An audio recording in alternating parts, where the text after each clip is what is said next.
கடலில் மீன்பிடிக்க சென்ற போது என்ன நடந்தது என உயிரிழந்த பிரிட்ஜோவுடன் சென்ற கிறிஸ்டன் விவரிக்கிறார். அதனை தற்போது பார்ப்போம். 5 மணி 5:30 மணி கரெக்டாக அப்படியே போயிட்டுருக்கு. நாங்கள் எல்லோரும் ரெஸ்ட் எடுக்க வேண்டிய நேரம். நாங்கள் எல்லோரும் உறங்கியாச்சு.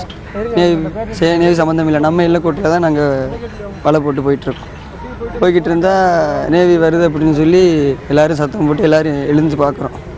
எழுந்திரிச்சு பார்க்கும்போது நேவி லைட்டு தெரியுது, சுற்றி வர நேவியாக தெரியுது. பதட்டத்தில் என்ன செய்கிறோம், எங்கள் வலையை அறுக்கிறதுக்கு நாங்கள் எல்லோரும் முன்னே வந்து மீன் பிடிக்கிற வலையை வெட்டுறதுக்கு நாங்கள் எல்லோரும் ஆயுதத்தோடு ரெடியாக இருந்து எல்லோரும் சொல்கிறாங்க, இப்போ நம்ம வலை போனால் தான் நம்ம காப்பாற்ற முடியும் அப்படின்னு சொல்லி எல்லோரும் சொல்லி பேசி முடிவெடுத்து வலையை நாங்கள் வெட்டி விடுறோம். வலையை வெட்டி விட்டு கரையை நம்ம கரையை பார்க்க எல்லைக்கோடுக்கு ஒரு 4 நாட்டுகள் வித்தியாசம் தான் இருக்குது. இந்த தொலைவில் நாங்கள் கரைக்கு வரணும். கரைக்கு வர பக்கத்தில் ஒரு 4 நாட்டுகள் வித்தியாசம்னா ½ hour தான். ½ hourக்குள்ளே நாங்கள் வந்து நம்ம பார்டருக்கு வந்துடும். அந்த லைனில் வந்துட்டு இருக்கும்போது சுற்றி வர மறித்து சரமாரியாக என்ன செய்கிறாங்க, சுடுறாங்க. ரொம்ப நேரம் திறத்துறாங்க போராட்டத்தில். நாங்கள் என்ன செய்கிறோம், போட்டு நம்ம பிடி விட்டுறக்கூடாது அப்படின்னு பயத்துலேயே நாங்கள் அங்கே எங்கேயும் திசை திருப்பிட்டு ஓடிட்டுருக்கோம். கரை தெரியாத அளவுக்கு போய்கிட்டு இருக்கும்போது நாங்கள் ஸ்லோ பண்ணாத காரணத்தினால என்ன செய்கிறாங்க, ஷூட் பண்ணால் எல்லோரும் குண்டடி சத்தத்தை கேட்கவும் பயத்தில் எல்லோரும் போட்டை சுற்றி கீழே பதுங்குறோம். ஒளி தானே செய்வோம் குண்டடிப்பட்டால். அப்படி ஒளிஞ்சு உருண்டு போய்கிட்டு இருக்கும்போது பக்கத்தில் இருந்த நண்பன் இறந்த ஃப்ரெண்டு கரெக்டாக குண்டு அடிபட்டுருச்சாண்ணா அப்படின்னு சொல்லி சொல்கிறான். குண்டு அடிக்க தாண்டா செய்யும், மேலே பட்டிருக்காது அப்படின்னு சொல்லி அவனுக்கு ஆறு சொல்லிவிட்டு ஒரு பக்கம் ஒதுங்குவோம் அப்படின்னு சொல்லிட்டு எல்லோரும் ஒதுங்குறோம். ஆனால் அவன் ரொம்ப எனக்கு குண்டடி பட்டுருச்சுன்னு அப்படின்னு உறுதியாக சொன்னால் அவனை பார்க்கும்போது ரத்த வெள்ளத்தில் மிதக்கிறான்.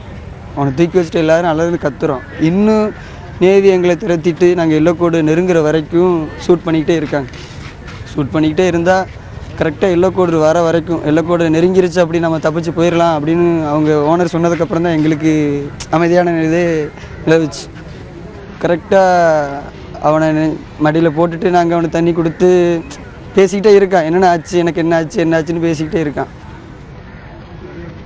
நல்லா போயிட்டு இருந்துச்சு. கரெக்டாக எல்லைக்கோடு வந்து பாடுற தாண்டினதுக்கப்புறம் அண்ணன் ஓனர் டிரைவர் ஃபோன் பண்ண ஆரம்பிச்சிட்டாங்க. அவங்க தலைவர் சேசுப்பிள்ளைக்கு ஃபோன் பண்ணி, இப்படி நாங்கள் இந்த பாடலில் வந்துட்டுருக்கோம், கோஸ்ட் கார்டை வர சொல்லுங்கள், எங்களை எப்படியாவது அவசரமாக கொண்டு போய் சேர்த்துருங்க, எப்படியாவது எங்களை காப்பாற்றுங்க அப்படின்னு பேசிகிட்டு இருக்காங்க. அவங்க அங்கேருந்து அவங்க கோஸ்ட் கார்டுக்கு ஃபோன் அடித்து எந்த ஒரு தகவல் அவங்க சொல்லாமல், இப்படி நாங்கள் வர முடியாத பட்சத்தில் நீங்கள் எப்படியாவது கரையை வந்து சேர்ந்துருங்க அப்படின்னு சொல்லி அவங்க சொல்லி வரும்போது குண்டடிப்பட்டு நாங்கள் அவனை தூக்கிட்டு வீல ஸ்கூலில் கொண்டு போய் வச்சு பார்த்துட்ருக்கோம். டிரைவரு கரெக்டாக கண்ணாடி மேலே குண்டு அடிபட்டு செதறி டிரைவருக்கு கையில் வெட்டி உடம்புள்ள அவருக்கு ரத்தம் அப்படியே கீழே விழுந்து தலையில் அடிபட்டு மயக்கப்பட்டு விழுந்துடுறாரு. அதோட என்ன செய்கிறாரு, எங்கள் பக்கத்தில் வந்த ஒரு மீனவர் நண்பன் தான் ஸ்டேரிங்கில் இருந்து கரையை பார்க்க வந்துட்டுருக்காங்க. நடந்து முடிஞ்ச விஷயம் தான்.